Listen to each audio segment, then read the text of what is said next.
Matthew 12. At that time, Jesus went on the Sabbath day through the grain fields. His disciples were hungry and began to pluck heads of grain and to eat. But the Pharisees, when they saw it, said to him, Behold, your disciples do what is not lawful to do on the Sabbath. But he said to them, Haven't you read what David did when he was hungry, and those who were with him? How he entered into God's house and ate the showbread, which was not lawful for him to eat, nor for those who were with him, but only for the priests? Or have you not read in the law that on the Sabbath day the priests in the temple profane the Sabbath and are guiltless? But I tell you that one greater than the temple is here. But if you had known what this means, I desire mercy and not sacrifice, you wouldn't have condemned the guiltless, for the Son of Man is Lord of the Sabbath. He departed from there and went into their synagogue, and behold, there was a man with a withered hand. They asked him, Is it lawful to heal on the Sabbath day? So that they might accuse him. He said to them, What man is there among you who has one sheep, and if this one falls into a pit on the Sabbath day, won't he grab onto it and lift it out? Of how much more value then is a man than a sheep? Therefore it is lawful to do good on the Sabbath day.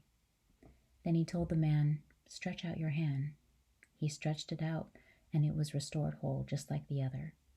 But the Pharisees went out and conspired against him, how they might destroy him. Jesus, perceiving that, withdrew from there. Great multitudes followed him, and he healed them all, and commanded them that they should not make him known, that it might be fulfilled which was spoken through Isaiah the prophet, saying, Behold, my servant whom I have chosen, my beloved in whom my soul is well pleased. I will put my spirit on him. He will proclaim justice to the nations. He will not strive, nor shout, neither will anyone hear his voice in the streets. He won't break a bruised reed, he won't quench a smoking flax, until he leads justice to victory. In his name the nations will hope.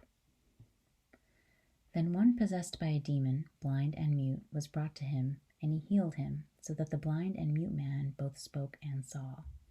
All the multitudes were amazed and said, Can this be the son of David? But when the Pharisees heard it, they said, This man does not cast out demons except by Beelzebul, the prince of demons. Knowing their thoughts, Jesus said to them, Every kingdom divided against itself is brought to desolation, and every city or house divided against itself will not stand. If Satan casts out Satan, he is divided against himself. How then will his kingdom stand?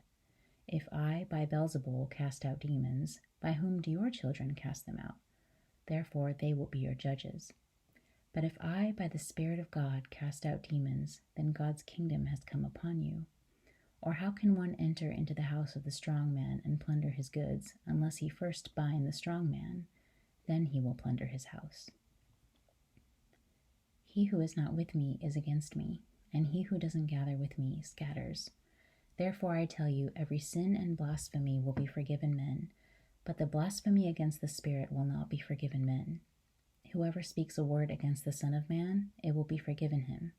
But whoever speaks against the Holy Spirit, it will not be forgiven him, either in this age or in that which is to come.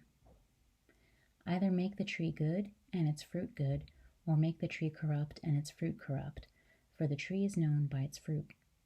You offspring of vipers, how can you, being evil, speak good things? For out of the abundance of the heart the mouth speaks.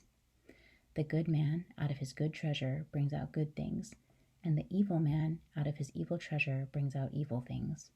I tell you that every idle word that men speak, they will give account of it in the day of judgment. For by your words you will be justified, and by your words you will be condemned. Then certain of the scribes and Pharisees answered, Teacher, we want to see a sign from you. But he answered them, An evil and adulterous generation seeks after a sign, but no sign will be given to it but the sign of Jonah the prophet. For as Jonah was 3 days and 3 nights in the belly of the huge fish, so will the Son of Man be 3 days and 3 nights in the heart of the earth. The men of Nineveh will stand up in the judgment with this generation and will condemn it, for they repented at the preaching of Jonah, and behold, someone greater than Jonah is here. The queen of the south will rise up in the judgment with this generation and will condemn it, for she came from the ends of the earth to hear the wisdom of Solomon, and behold, someone greater than Solomon is here. When an unclean spirit has gone out of a man, he He passes through waterless places seeking rest and doesn't find it. Then he says, I will return into my house from which I came. And when he has come back, he finds it empty, swept, and put in order. Then he goes and takes with himself 7 other spirits more evil than he is, and they enter in and dwell there. The last state of that man becomes worse than the first. Even so will it be also to this evil generation. While he was yet speaking to the multitudes, behold, his mother and his brothers stood outside, seeking to speak to him. One said to him, Behold, your mother and your brothers stand outside, seeking to speak to you. But he answered him who spoke to him, Who is my mother? Who are my brothers? He stretched out his hand toward his disciples and said, Behold, my mother and my brothers. For whoever does the will of my Father who is in heaven, he is my brother and sister and mother.